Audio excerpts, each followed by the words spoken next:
Hey guys, this is Steve, and I wanted to show you the AVerMedia Game Capture HD2 all connected and everything. As you can see, I do have the USB hard drive plugged in the front there, and you need to make sure that's NTFS formatted, because if you do not, it does not work.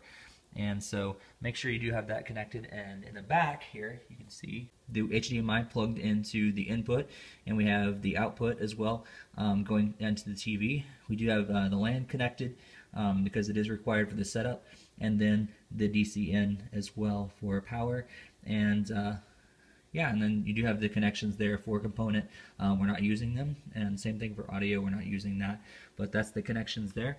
And we're going to walk through, what it looks like on the actual screen for Wii U. Connected, you can, see the remote here, and you can hit menu on that remote, and it does kind of flicker and then pull up the AVerMedia menu for the device itself. So that's kind of annoying that it does, go in and out every time. It doesn't just do a quick, switch or quick pull up the menu.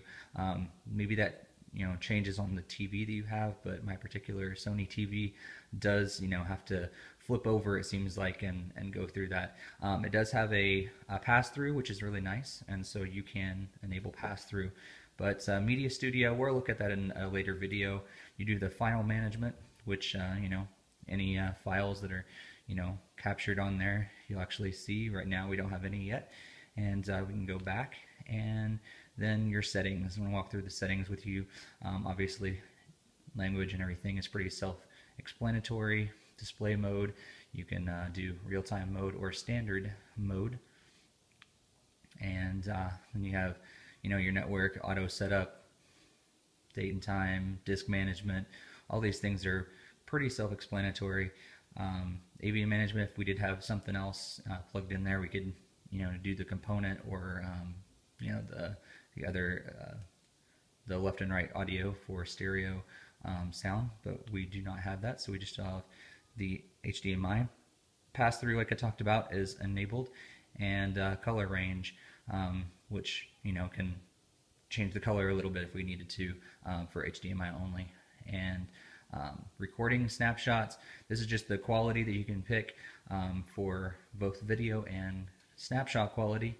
And watermark is interesting because it is on by default, and looks like AVerMedia is the type of watermark you can put on there, but you do have options to have different ones in the display name of your actual thing, so you have to go in there and edit it to actually have something customizable, change the name of your display to actually have your own watermark on there, or you can take it off altogether.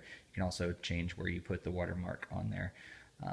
And then everything else is there. An interesting thing to note is that you do have to upgrade the firmware by connecting it, the USB drive, to your computer, then bring it back over. So in that instance, it's not necessarily PC free if you want to update it.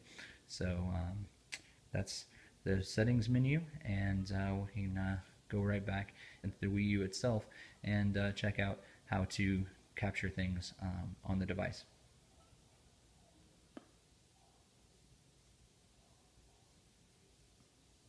And here's the first capture of the Wara Wara Plaza on the Wii U, and it is capturing what's on the TV, so you can see me switch here and pretty soon onto what was on the gamepad. Just made that switch into the Wii U menu, and so it's always capturing what's on the TV. Like I said, this has been the AVerMedia Game Capture HD2, and thanks for tuning in. Check out Nintendo Fuse for more information on this device and our reviews.